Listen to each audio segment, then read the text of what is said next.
C'était pas une option pour moi de pas réussir quand j'ai décidé que j'allais être travailleur autonome à temps plein, que j'allais lâcher mon travail de salarié. Puis ce que ça a fait, c'est que ça m'a donné une espèce de grit, une espèce de désir de vouloir réussir, en fait. J'avais pas le choix. Au final, j'avais pas le choix, fait que c'est pour ça que j'ai travaillé 3-4 fois plus fort que si j'avais eu un filet de sécurité. Il n'y aurait jamais quelqu'un, en fait, d'aussi déterminé que quelqu'un qui a pas le choix. C'est ça le point de la vidéo d'aujourd'hui. C'est que, sachant que t'as pas d'autre chose, que si ça marche pas, c'est fini. T'as rien devant toi. J'avais à peu près, quand j'ai commencé, j'avais 15 000 peut-être de côté. Je partais d'une business de courtage qui coûte excessivement cher. Au début, il y a beaucoup de frais fixes quand tu commences. Fait que c'est certain que j'avais 15 000 dans un compte.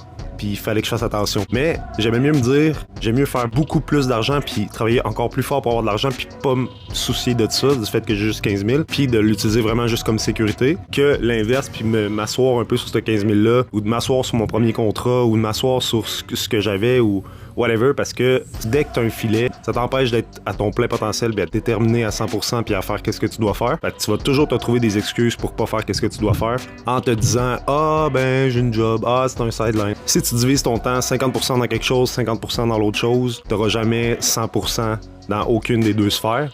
Fait que moi, j'avais décidé de mettre 100% là-dedans pour avoir 100% des résultats. Puis au final, ça a bien été parce que j'ai travaillé fort. Voilà, faut juste pas lâcher puis continuer. Même quand ça va bien, il faut continuer de travailler fort.